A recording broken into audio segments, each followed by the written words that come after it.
This is The Scoop for Tuesday. I'm Josh Holton with the WMNF News headlines. A proposal that would prevent local governments from setting policies related to diversity, equity, and inclusion was approved yesterday by a Senate committee.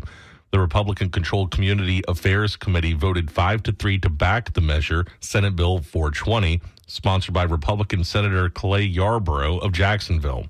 The bill would also allow people to take legal action if the prohibition is violated. The measure would also affect things such as employment practices.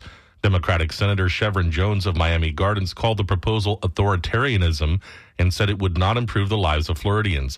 Yarborough's bill would need to clear 2 more committees before it could go to the Senate floor.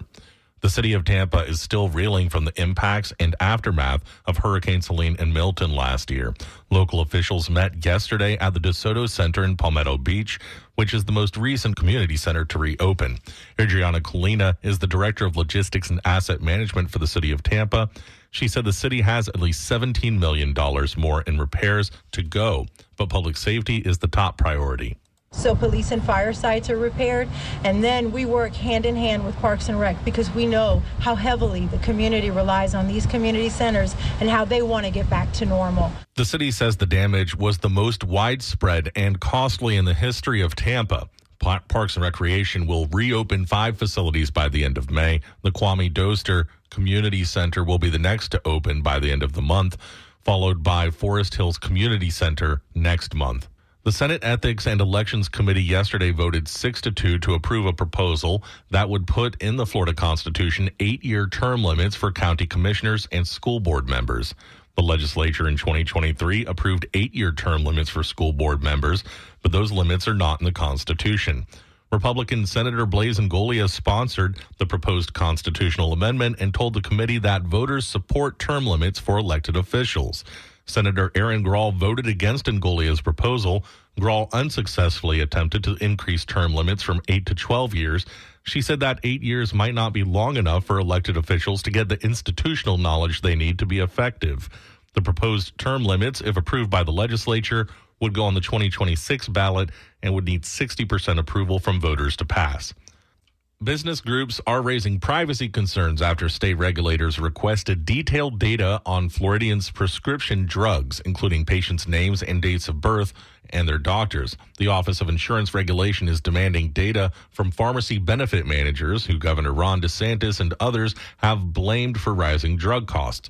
The Tampa Bay Times reported that this year the companies were requested to hand over claim reimbursement data for every prescription drug they filled in Florida last year, amounting to hundreds of millions of transactions. The state said it wanted to hear the data to better understand the company's practices. Industry groups have been arguing that there is no good reason why they need to provide such detailed information. The organization represents many of the largest corporations in the world. About 150 people rallied at the Social Security office in Tallahassee yesterday. They're worried the Trump administration could be targeting their monthly benefits.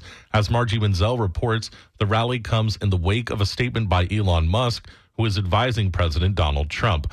Musk recently called Social Security a Ponzi scheme.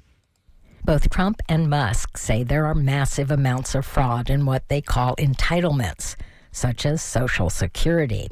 But Leon County Commissioner Bill Proctor, leading Monday's rally, flatly rejected the term entitlements. He says Social Security is for people who have worked.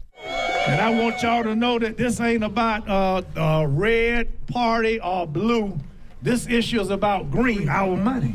Proctor says he's also concerned about Social Security Administration employees who were offered incentives to leave or could be laid off under Musk's Department of Government Efficiency, or DOGE. And when you lay off the workers in Social Security, you destabilize the scaffolding and the infrastructure that undergirds our lives. Yes. And we need for monies to come to us as we have paid in monies on every paycheck. We done our part.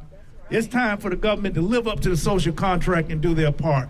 Retirees nationwide are confronting their local members of Congress about the possibility of cuts to their Social Security.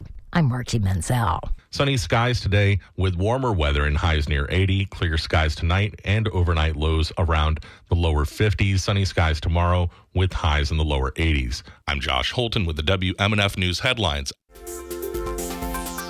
This is The Scoop, recorded at WMNF Tampa.